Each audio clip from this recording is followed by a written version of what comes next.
বিপিএলে নিজেদের ১০ম ম্যাচে মাঠে নামছে রংপুর রাইডার্স, তাদের প্রতিপক্ষ দুর্বার রাজশাহী। তবে সেই ম্যাচে তাদের ওপেনার সৌম্য সরকার খেলবেন কিনা তা নিয়ে একটা গুঞ্জন তৈরি হয়েছে এবং দলের পক্ষ থেকে আমরা মোটামুটি নিশ্চিত হতে পেরেছি বা নিশ্চিত জানতে পেরেছি যে তার আসলে ম্যাচ খেলার জন্য যে ফিটনেসটা প্রয়োজন সেটা আসলে তারা সৌম্য সরকার অ্যাকচুয়ালি অ্যাচিভ করতে পেরেছেন। ফলে দল যদি চায় এই ম্যাচেই হয়তোবা রাজশাহীর বিপক্ষে যে ম্যাচটা তারা রাতে খেলবে সেই ম্যাচেই হয়তোবা চাইলে সৌম্য সরকারকে তারা মূল একাদশে রাখতে পারে। আমরা জানি যে বেশ কয়েকদিন ধরে চিটাগাং ফ্রেশ থেকেই আসলে সৌম্য সরকার দলের সাথে ম্যাচ ডেতে আসছেন, প্র্যাকটিস করছেন, পেস বলেও ব্যাটিং করা শুরু করেছেন, নিজের রিদমটা ফিরে পাওয়ার চেষ্টা করছেন এবং এই মুহূর্তে তিনি আসলে ম্যাচ খেলার মতো ফিটনেসও কিন্তু অ্যাচিভ করে ফেলেছেন। এবং যদি দল প্রয়োজন মনে করে, যদি তারা একাদশে পরিবর্তন আনতে চায়, সেক্ষেত্রে তারা সৌম্য সরকারকে অ্যাভেলেবেল হিসেবে পাচ্ছে। ফলে আজকের যে ম্যাচটা দুর্বার রাজশাহীর বিপক্ষে দলটা খেলবে, তারা আগের ম্যাচটাতেই ঠিক রাজশাহীর বিপক্ষে হেরেছে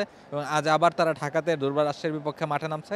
এই ম্যাচে চাইলে কিন্তু তারা সৌম্য সরকারকে একাদশে নিয়ে আসতে পারে এবং আমরা জানি যে রংপুর রাইডার্সের আসলে টপ অর্ডারে তারা পুরো টুর্নামেন্ট জুড়ে স্ট্রাগল করছে। যদিও তারা সবগুলো 8টা ম্যাচ টানা জিতেছে, তারপরেও কিন্তু তাদের টপ অর্ডার আসলে সেভাবে ক্লিক করতে পারেনি। অ্যালেক্স হেল চলে যাওয়ার পরে এই জায়গাটাতে আরও খানিকটা শূন্যতার তৈরি হয়েছে। স্টিফেন টেইলর তাদের যে বিদেশি ওপেনার আছেন তিনি আসলে সেভাবে পারফর্ম করতে পারছেন না। অন্যদিকে যেই লোকাল ওপেনারদেরকে তারা ট্রাই করেছে তারাও আসলে সেরকম কেউই আসলে প্রুফ করতে পারেনি। ফলে সৌম্য সরকারের সার্ভিসটা এই দলটার জন্য খুব বেশি ইম্পর্টেন্ট, স্পেশালি যখন আপনি কোয়ালিফায়ার নিশ্চিত করে ফেলবেন, কোয়ালিফায়ারের ম্যাচগুলো আপনার জন্য অপেক্ষা করছে, সেই সময় আসলে সৌম্য সরকারের মতো একজন ওপেনারকে আপনি পাবেন কি পাবেন না বা তিনি তার বেস্ট রিদমে আছেন কি না সেটা বুঝে নেওয়া বা দেখে নেওয়া একটা টিমের জন্য খুব বেশি ইম্পর্টেন্ট। স্পেশালি সৌম্য সরকার যখন তার পিক ফর্মে থাকেন, আমরা জানি যে গ্লোবাল সুপার লিগে দলটার হয়ে সৌম্য খেলেছেন এবং ওই টুর্নামেন্টের one of the highest run scorer তিনি ছিলেন এবং এরপরে তিনি আবার ওয়েস্ট ইন্ডিজের মাটিতে গেছেন, বাংলাদেশের হয়ে খেলেছেন। সেই জায়গাতেও ওয়ানডে টি-20 দুই ফর্মেটেই তিনি কিন্তু তার ব্যাট থেকে রান এসেছে এবং গ্লোবাল সুপার লিগের যে ফাইনালটা রংপুর রাইডার্স খেলেছে, যেটা জিতে তারা শিরোপা জয় করেছিল, সেই ম্যাচেও কিন্তু প্রপার ডোমিনেন্স ছিল সৌম্য সরকার। তিনি আসলে একটা ফ্লাইং স্টার্ট দলকে এনে দিয়েছিলেন। যদি ভুল না করে 86 রানের অপরাজিত একটা ইনিংস তিনি খেলেছিলেন এবং সেই ইনিংসের কারণেই কিন্তু রংপুর রাইডার্স গ্লোবাল সুপার লিগের চ্যাম্পিয়ন হয়েছিল।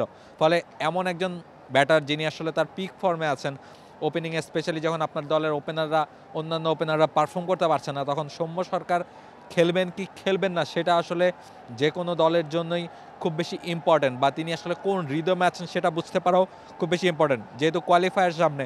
ফলে কোয়ালিফায়ার আগে এই যে 2-3টা ম্যাচ আছে, এই জায়গায় আসলে সৌম্য সরকারকে ঝালিয়ে নেওয়ার বা তাকে একটু প্রস্তুতি করার সুযোগটাও আসলে দলকে দিতে হবে, কারণ সরাসরি কোয়ালিফায়ারে নেমে তিনি পারফর্ম করতে পারবেন কিনা, আগের যে রিদমটা ছিল সেই রিদমে ফিরতে পারবেন কিনা সেটা নিয়েও একটা সন্দেহ থাকতে পারে। ফলে এখন থেকেই এই যে 2-3টা ম্যাচ আছে, 2-3টা ম্যাচ খেলিয়ে হয়তো সৌম্য সরকারকে রংপুর রাইডার্স একটু যাচিয়ে দেখতে চাইবে যে তিনি আসলে তার ছন্দটা খুঁজে পান কিনা। যেই ফর্মে তিনি জিএসএলে বা ওয়েস্ট ইন্ডিজের মাটিতে যেই ফর্মটা তিনি দেখিয়ে এসেছেন, সেই ফর্মটা তিনি বিপিএলও কন্টিনিউ করতে পারেন না, স্পেশালি যখন একটা ইঞ্জুরি একজন ব্যাটসম্যানের হয়, স্পেশালি যখন আঙুলের ইঞ্জুরি হয়।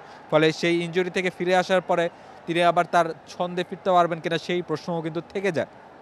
ফলে সেটা প্রমাণ করার জন্য আসলে এই 2-3টা ম্যাচ আসলে সৌম্য সরকারের খেলা খুব বেশি ইম্পর্টেন্ট। ফলে যদি সব কিছু ঠিকঠাক থাকে, আজকে রাতে দুর্বার রাজশাহীর বিপক্ষে রংপুর রাইডার্স যে ম্যাচটা খেলবে সেই ম্যাচেই হয়তোবা সৌম্য সরকারকে আপনারা দেখতে পারবেন। বাংলাদেশ প্রিমিয়ার লিগ 2025, 7টি দলের জমজমাট লড়াইয়ে মাতবে পুরো দেশ। দেখতে চোখ রাখুন টি স্পোর্টস নেটওয়ার্কে।